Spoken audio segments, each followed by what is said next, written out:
Hi, welcome to Normal People Stories, a podcast where I have simple conversation with normal people I meet. In our talks, we reflect about who we are, what we feel, and how we experience the world. My name is Inès Bussat, and today I'm talking to Vlada. Hi, Vlada. Hi, Inès. Thank you for being here. Can you please introduce yourself? Tell me your name, your age, and where you come from. So I'm Vladlena. I'm 26 and I'm from Ukraine. Thank you. So today we already talked a bit about what we want to talk about, and I'm so grateful for you being here because since meeting you, we already talked about it, but it's so special to get to hear a real experience of what it is like to live in Ukraine at the moment and what it is like to be Ukrainian today. So this is mainly what we're going to talk about it. And I'm going to start with a question. What do you wish people outside your country understood about what's happening there? I would say it's really weird, but the first thing which is really important for me personally is just to realize that when people abroad see Ukrainian people, just like even traveling, just even hanging out with friends, it doesn't mean that Ukrainian people have ordinary life as it was before, I would say, even 2014. Because in 2014 we had the first wave of invasion. So, I mean, it's absolutely okay that we continue our ordinary life because it's how we manage the war which is happening in our world. Because sometimes I feel like, when people live abroad, they feel like if a person from Ukraine still have makeup, normal clothes, just everything how it was, it means that actually the things in the country, it's okay too.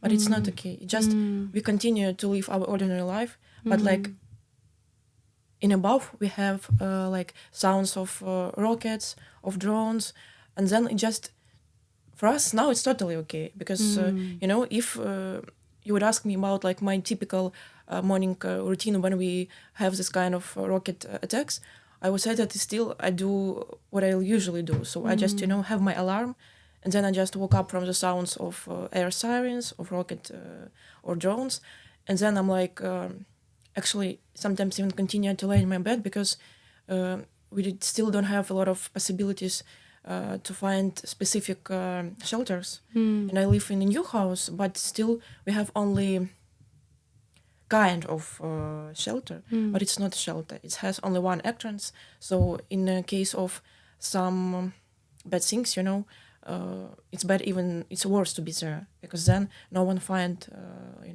me or other person. So then basically I'm just laying in my bed, just reading news, reading the news that at this specific moment some rockets attacking the city. Then I'm just go to my kitchen, doing some coffee, and sometimes while I'm doing my coffee, I can still hear rocket attacks. It's crazy. Then I just open my laptop when the air sirens stop to doing all those noisy stuff. Just chat with my friends if they're okay, with my mom, and then I open my work tasks. So the funny thing that actually my day is the same as it was before. Then I'm just go to supermarket. In the evening I can go to theater. So for me it's important to say to people who live abroad that actually we're still in this process of war, and I think if the things will be the same as we have it now, I mean escalation, no weapons, this reality will be the same for us during 10 years, 15 years. So my main point for people who live abroad is just still think that all those people who even fully live abroad, they still have friends in Ukraine, husbands, because I think most often you can meet only women from Ukraine because they're allowed to leave Ukraine. So please don't think that these people are in safety. They're still in kind of this gray zone in their mind. Thank you for sharing. And you say for you, even though the war is happening, normal life still continues, but has it been like this since the full-scale invasions? Has it always been like this? Or is it a progression? Was there I don't know. Maybe I should ask, like, where were you the day of full-scale invasion, and what, I don't know, what happened in your life, in your head, in your heart that day, and has normal life continued straight away from that moment, or did you have to adapt and find ways of coping? Yeah, actually, you are absolutely right. I mean, it was just ordinary day. I mean, just the day before full invasion, because I remember that on those days it was, I think, Thursday, because the war started on Friday. I can still remember it. So it was a Thursday, the day before the war. I was just in my office in the center of Kiev. But the scariest thing that we always talk with my friends, that we laughed a lot on those days. Usually, as my friend told me, you laughed really a lot when you on an unconscious level feel that something will happen. Then we laughed a lot, literally every hour. And we booked McDonald's to our office, like where we had this break between work, and then I was really late to my home, and then I was doing job stuff almost till 3:00 in the night. And it's really important because at the 4 already the war started. So I came to my bed at 3, and at the 4, and again, it's really powerful moment. At the 4, there was no air sirens, at least in my district, because air sirens start to work in Kyiv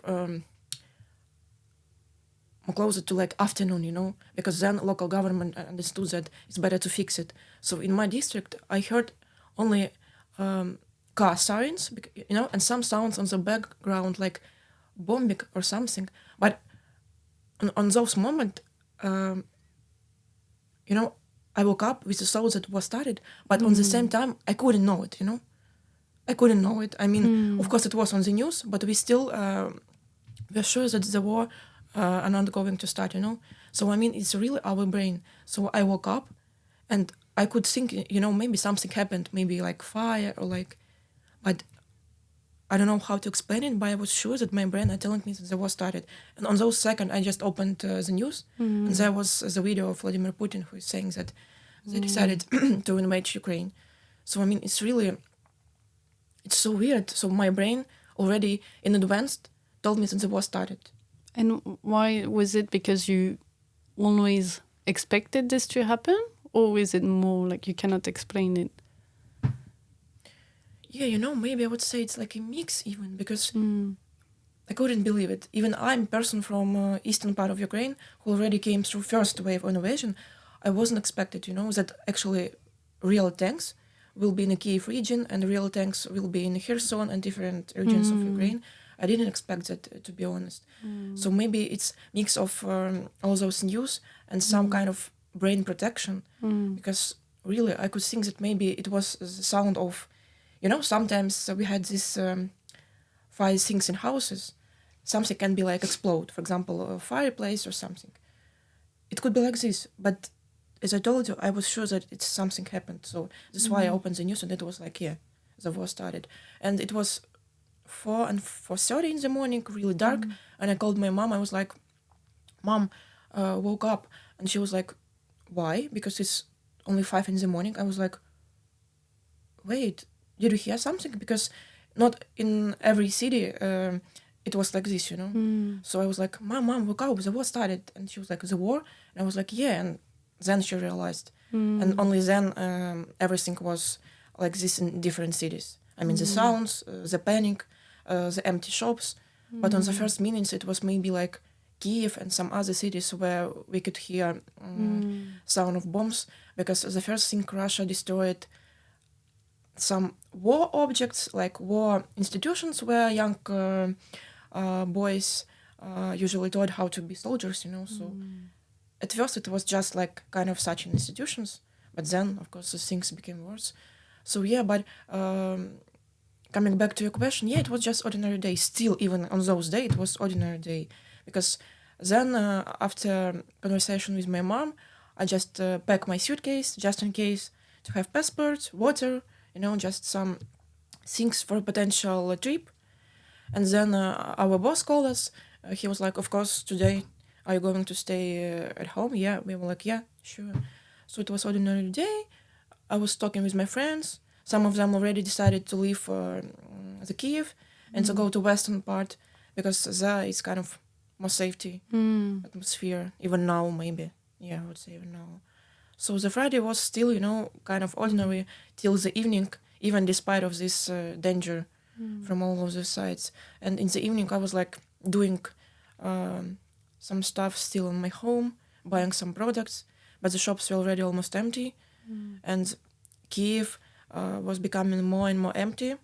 So it was the first red flag. It means that actually something was like happening in the air. Kyiv was becoming more empty. And then the war started officially because tanks, explosions, the first death people, and then the first problems with water, with bread, especially in those cities where local government couldn't find the possibility to to help with the food. So yeah, it's I can't believe how it works. I mean, why we will continue to think about such things like work? Like laundry, when we literally heard the sound of air sirens. Yeah. I don't know how it works. But you decided to stay in Kiev? Yeah. I was in Kiev, and actually, I'm not sure that it was the good idea, but maybe I just did it because, for me, it's still, when you leave the house, it means that officially you open the new page of life, and it means that now you're, I can't say refugee, because you're still inside of your country, but it's like,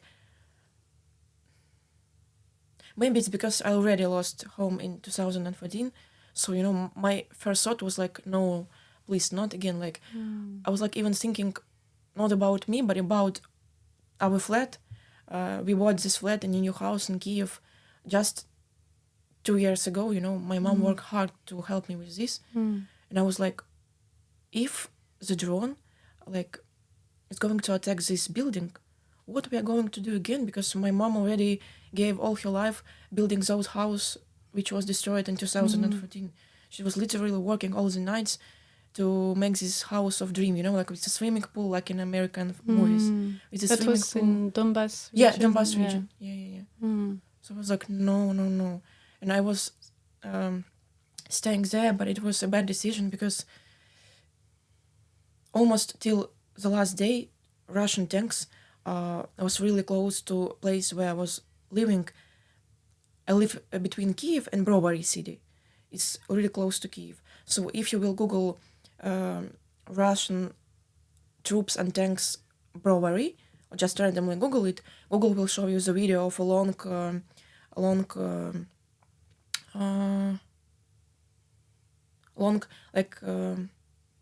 line of tanks that are moving slowly, and if one really good Ukrainian war officer didn't find a solution to break this long line of tanks, actually it would be more closer to my house. And then it could be the same as with Bucha in Kyiv region. I mean, all those things with raping the women, stealing everything from the house, it's everything. TV, even toilets. Can you believe it? Even toilets. And how do you know about these things? Like how do you stay informed? How do you know what's happening in Ukraine? Because I feel like, of course, it makes sense, but the information we get outside of Ukraine, I feel like all of us know that there's a war in Ukraine, but we see more like the political side of it, the diplomatic side of it. We see like numbers of drones, numbers of tanks, but we don't see what it actually means, what it actually looks like, what it feels like. And that's why we're having this conversation. But how, is it by talking just with people around you who've seen things, just by you seeing things in the streets? What is it? I think the first days of the war was completely in the media, meaning created by Ukrainians. So, I mean, it was more the work of people, not by the media, because the media didn't have access to a lot of things on the first days, but a lot of people were there, volunteers, just ordinary people. So they just basically made a lot of photos, a lot of videos, and then when they were in a safety space, they would just send this all of the things to media, and thanks to this, we could see what's happening, and of course, friends, because friends of the friends, and then friends of the friends of the friends, because on the first days, a lot of people became volunteers, so they were in a different districts of Kiev and of other cities, and when you're a volunteer, local government can give you specific documents. It means that you can have access to specific locations, and not every person have access to these locations, so they could share information and details, and especially men, because then it was not soldiers, it was like, in Ukraine we call it TRO, but in English maybe I would say it's like local communities of the men who were trying to, they actually have some kind of weapons, just like guns and something, so they just have the thought, if Russian soldier would come there, at least he can protect wife or kids.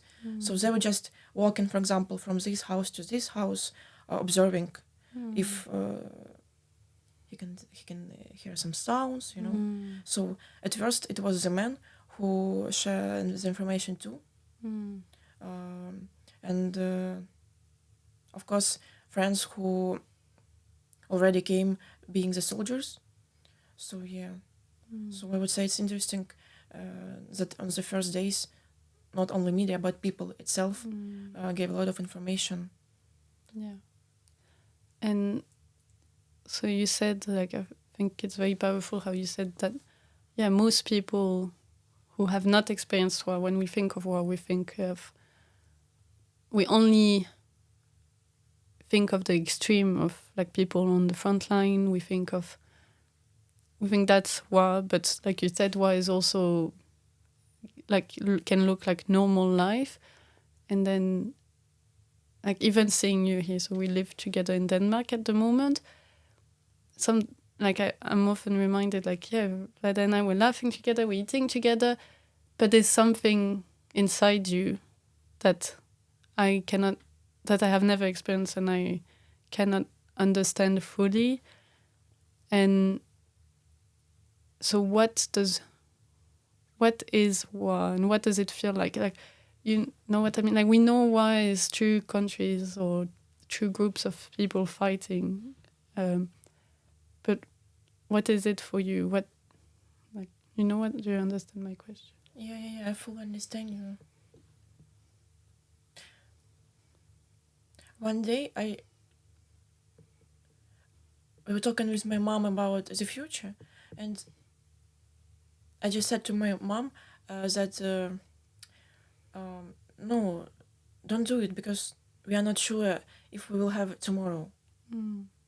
So as for me, it's the best description of how we are feeling when we live in the context of the war. So I'm just civilian. I not on the first line of the war events in the eastern region or other regions that are now occupied. But as an ordinary civilian, I'm still in a big danger. That's why even soldiers, I heard a lot of interviews of our soldiers, and they were like, yeah, but people who live even in the capital of Ukraine are in the same danger, because now actually rockets and drones are hit even more than it was on the first year. So, it's for me, it's just, I'm not sure if I need even something to plan, because I'm sure that different things can happen, you know what I mean? I'm sure different things can happen. So for me, war is like when you are not sure if you will have tomorrow, and that those day that you will have tomorrow will be just ordinary day. I mean, I'm sure that you are not going to see in the news that, for example, the house where your friends live in specific district was hit by the drone, or for example, if tomorrow I will wake up and then my mom send me the photo from her window, and from this window she can see how the drone attacked some buildings, and the fire can like go to her house. So for me, it's, if to say it shortly, no possibility to plan something, constant danger and constant tension, because when you are hearing all those air sirens, you always know that is it can happen or no. But even the thought that it can happen, it's already damage you, because then you're like, then what's the point of living such a life? But then, the other day you see your friends again, you see all the amazing Ukrainian people who are doing a lot of amazing things, and you're like, yeah, it still makes sense, even if you have specifically this moment, even like if it's only now, it still make a lot of sense.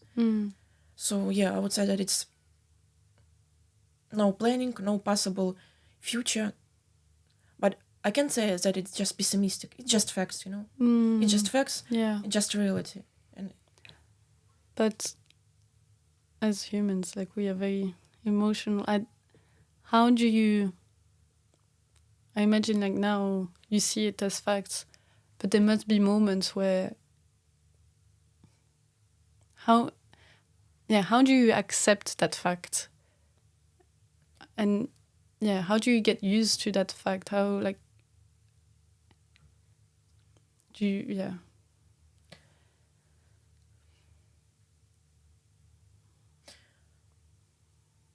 Actually, I'm not even sure that I fully accept it, Maybe I'm telling myself that I already accepted. But then,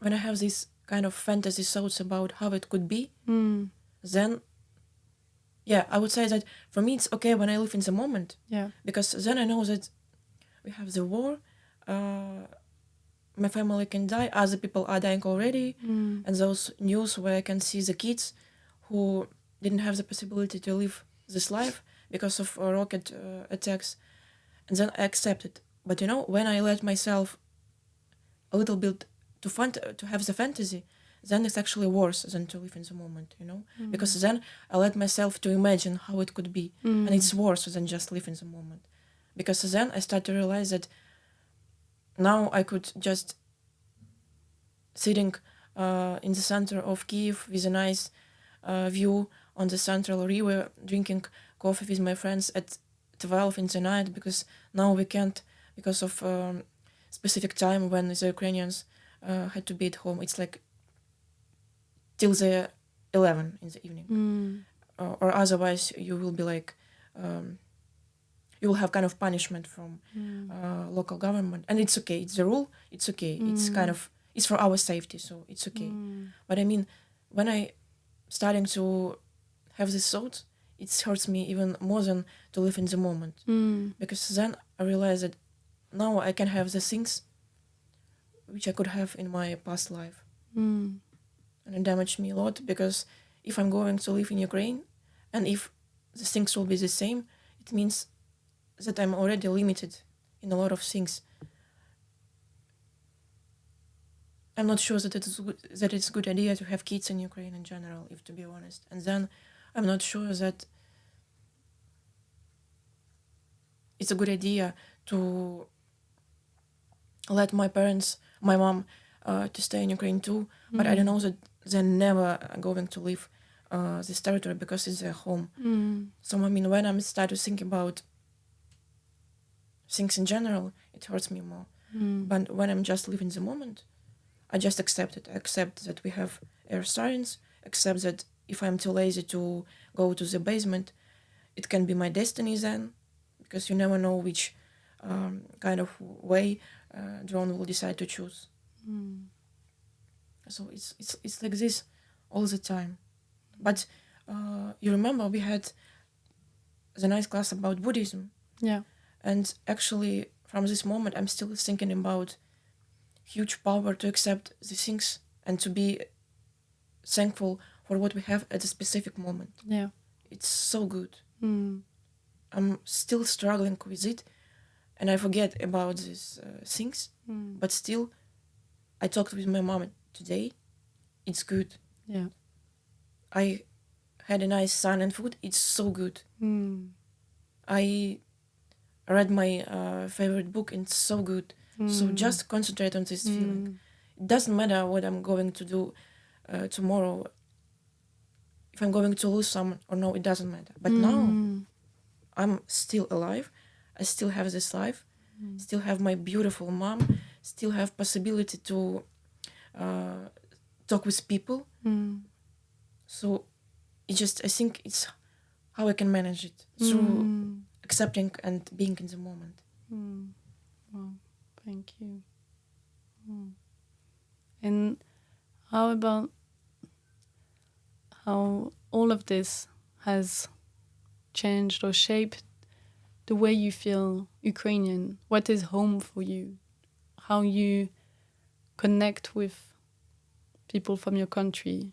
Do you think the war has changed that or made you reflect about what is home and how you connect with people from Ukraine? It's a really good question, Inès, because I feel like it changed everything. For me, it changed everything. If to be honest, before the full invasion and even before 2014, I felt differently talking about my country. I mean,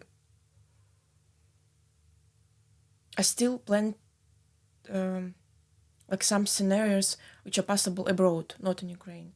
Masters, bachelor, and then even future life, it was still abroad. And then the things completely changed, just like this. And it sounds terrible, but maybe sometimes I even feel like during this war, I could feel how I changed as a person. And now I am as a person better than I was before the war, you know? Maybe it's because now I did all of the things which I had to do before the war. I mean, I never had the thoughts to help someone just because I can. I mean, I was doing it, but like maybe on the background I had some purpose, you know, because we still like live in this, you know, like not selfishness, but good selfishness, I would say. But now I do the things which I never had the possibility to do. I donate a lot. I talk with small kids who lost their parents in a specific support groups. I finally found the strength in me to make a projects about eastern part of Ukraine, to tell other parts of Ukraine that the things in 2014 wasn't like some people thought, you know, because of Russian propaganda. So it changed a lot, and now I feel like Ukrainian people became so big family for me. And I feel bad because of this. Because why? Now when a lot of people in pain, you know, it's easier to be in a unity with Ukrainian people now, because we should be in the unity, you know. But why I never had this feeling before full invasion? It's a question to myself. And on and now I feel this big unity. And believe me, Inès, before the war I never have the thought to do something so meaningful to my country as now, because now I'm really ready to go on the front line, and I'm sure I will do it in some way, because I'm still want to go on some specific courses where at least you can go through some preparation for women too, and then some medical stuff, and then maybe if they need some people for frontline, I won't say no, because Ukrainian institutions are not allowed to do it people with qualification, you know, because it's dangerous. But on the specific places where, for example, you can help soldiers or people with mental, how we can say it, mental struggling, yeah? So I would never think about this, but now I want to do it. And it doesn't matter for me if it hurts me or not. I just want to do it.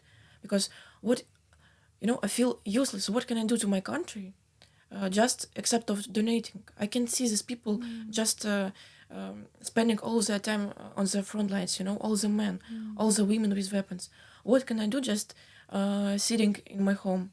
Just some media projects. Yeah. So, like, to help with awareness about some things. But still, I feel useless sometimes and it's killing me. And what do you think it is that makes you feel that you could take the risk of losing your life or hurting yourself for your country?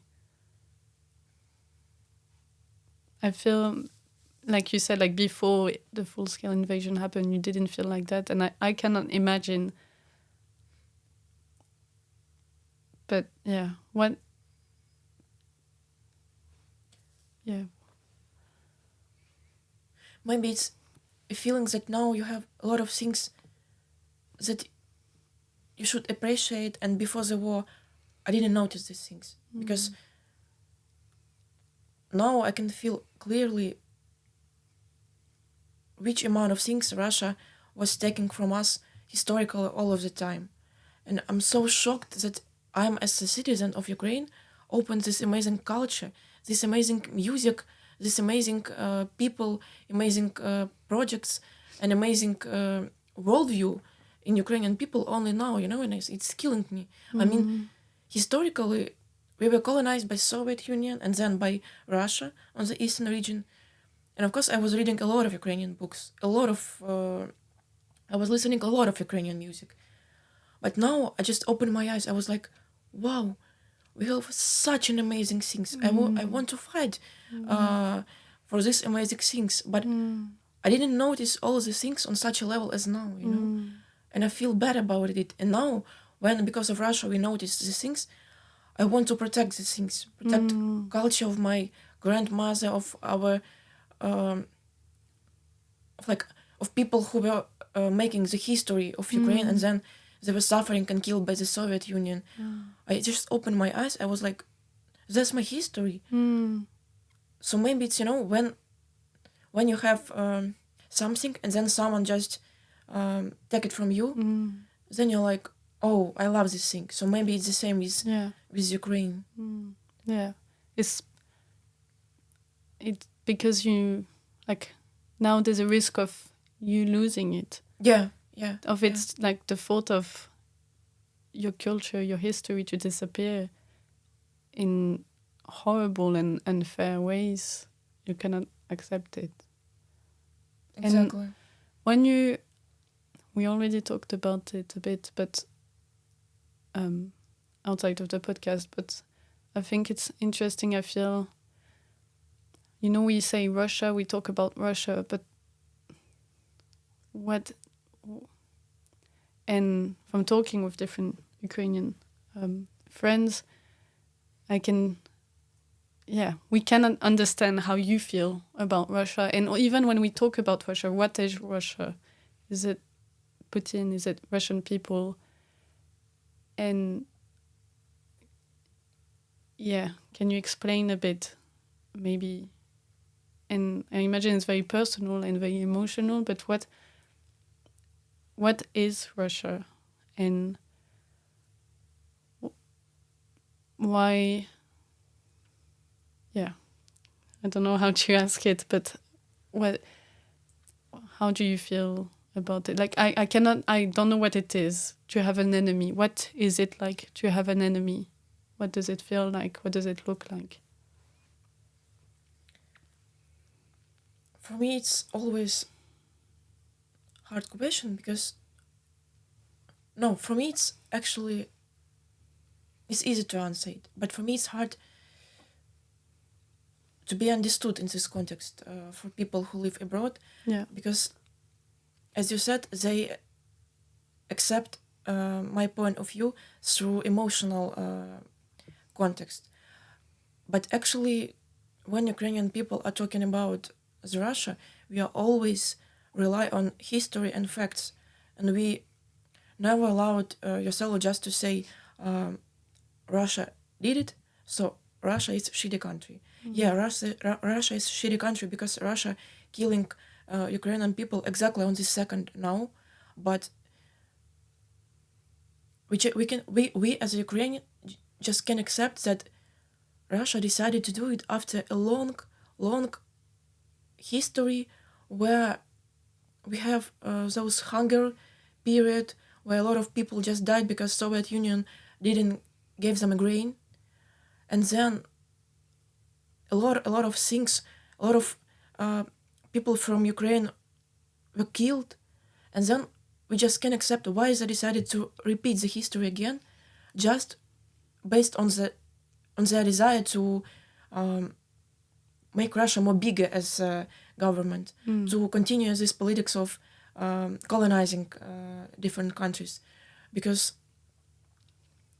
it's impossible. We just have Poland, Georgia, Moldova, Litva, Latvia, and I mean we have these neighbors, and just imagine that one day one of these neighbors will decide to take this piece of territory just because they can, just because they can. That's what they did with Georgia, because Georgia now is still in danger. That's what they're going to do with Moldova, I'm sure. And for me, it's just Russia, Putin, and Russian people still the same. And I don't think that just being good Russian who every day choose to be in a home and even watching some Ukrainian media, I don't think that it will help. Unfortunately, I think that Russia needs to come through really, really bloody civilian revolution. It will be hard for them, and I'm sure it will be really long period, and a lot of people will die, I'm sure. But without any civil protest and revolution, Russia will be living in such a situation always. And believe me, I'm sure that if in 10 years the war will freeze, then kids, my kids and kids of my kids, will face with this war again in 50 years. Because after the Putin, other imperialistic leader will come, and it will be the same. And again, both sides will be suffering from this. That's why we always ask people not to say that there are good Russians and there are bad Russians and there is Putin. It's always the same. It's just the choice, It's not easy just to start a revolution, but without revolution, they will be in the prison all their life. And I don't think that it's good to live in a country where you can even have a white paper, because even if you're standing with a white paper, you know this, right? In Russia, they will get you into prison. And how is this? People want to live this life in the country full of pressure, fear. I don't know. It's the same Soviet Union, but just with more modern cities, So for us, Russia is just big Soviet Union, and the only hope for us is just the consciousness of Russians. I don't know if it will happen or not, but for us, it's just the big red flag, And we can speak only with people from Russia who can show that they at least trying to donate money to Ukrainian First Army or to Ukrainian funds, because, of course, we are not stupid people, We have projects abroad, and we faced with Russians abroad who moved and who have critical thinking. But, still, even when we see a Russian person with critical thinking, we still ask people to divide. For example, if it's university, we ask administration to divide Ukrainians and Russian into different groups, because for us it's re-traumatizing. It's like when colonizer and colony are sitting on the same table, For us it's hard. Still it's hard. It's our core memory, We can just go through it. So still, if we know that this Russian have critical thinking, it's person with a brain, as this person lives abroad, we always are like, okay, and we ask people to separate us if it's possible. So, and what needs to happen for you and a critical Russian to be able to be in the same room one day? Or do you think it's not possible?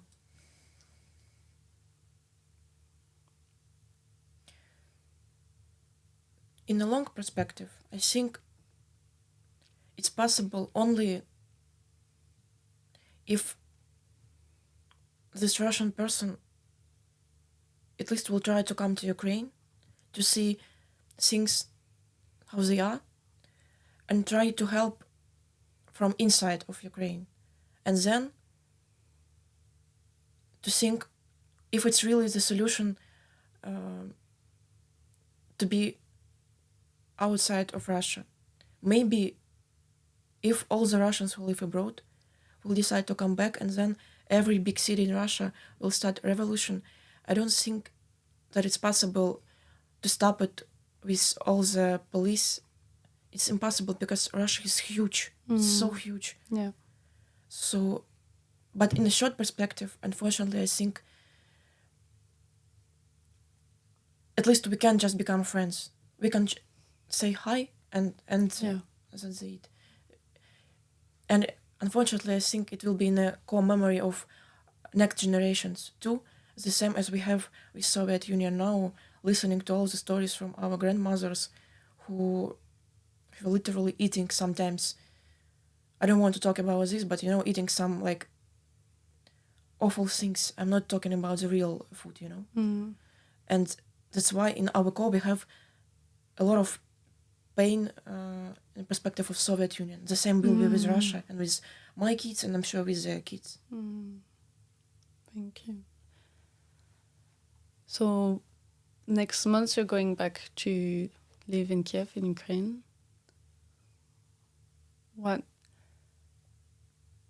I think from what you said, you already said why you are going back and how you want to try to change things.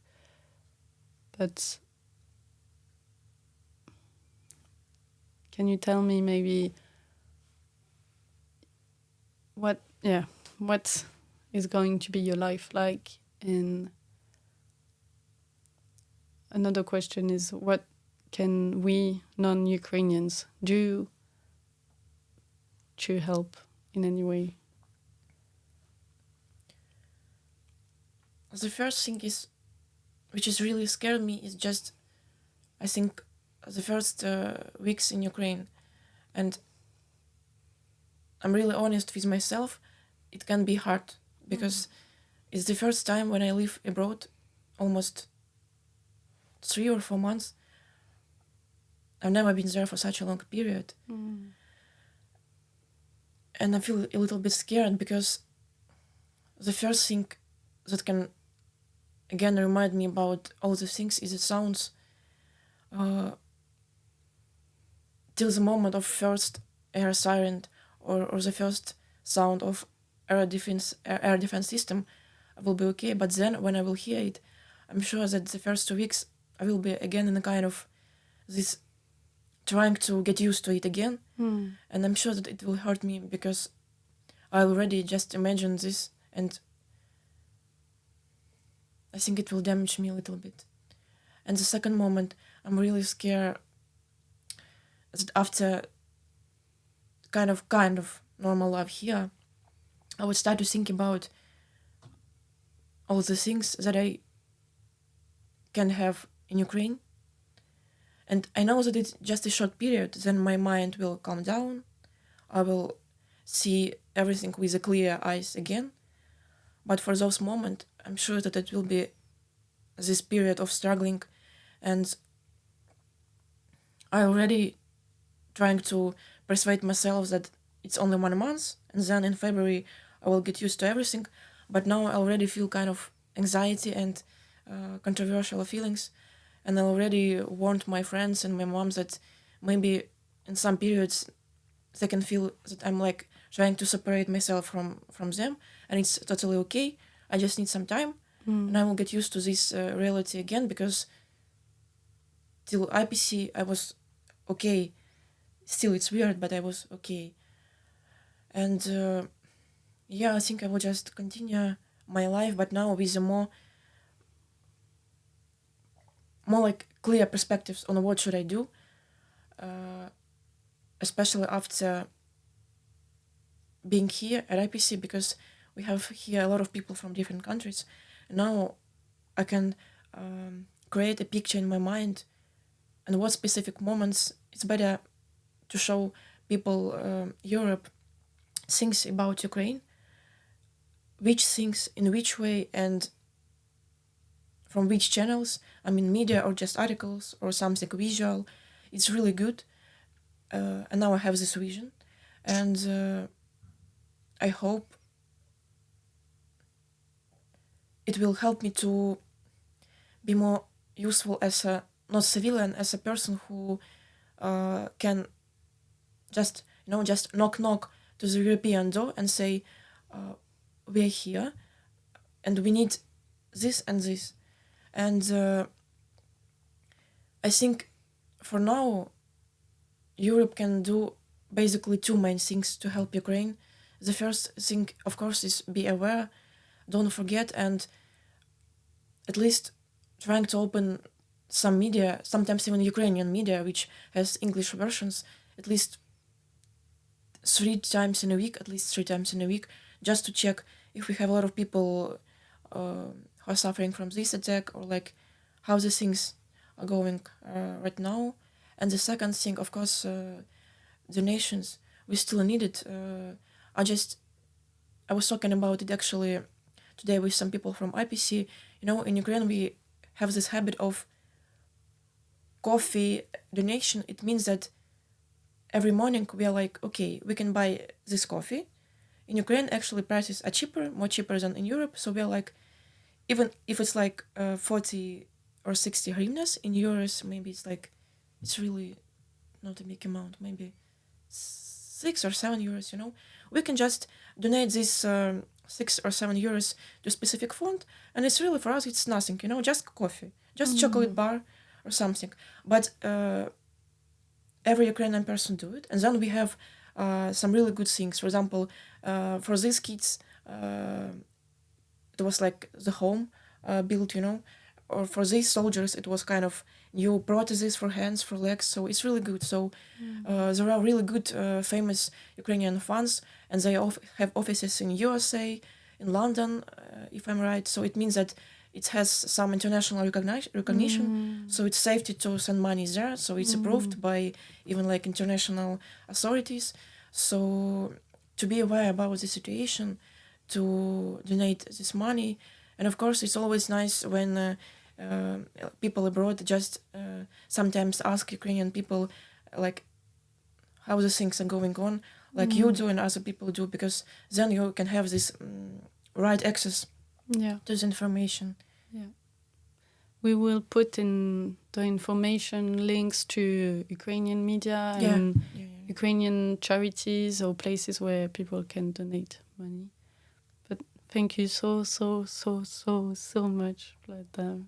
Thank you so much, really, for everything you said and you shared. And yeah, thank you. It's so generous. And I know this will touch a lot of people and make us rethink about things. And thank you so much, really.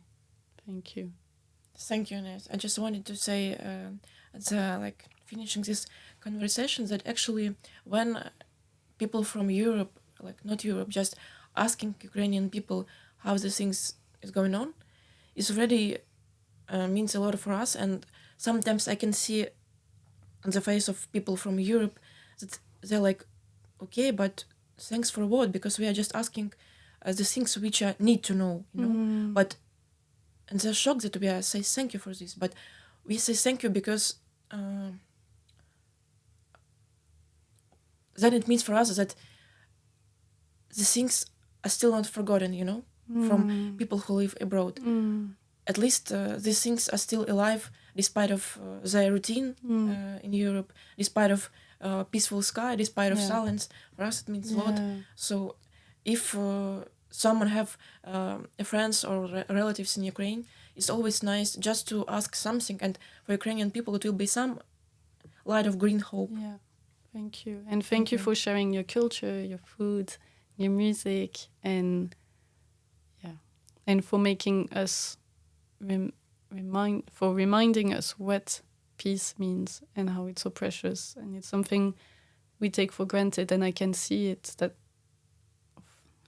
it's not really at all. So thank you so much. Thank you. Thank you.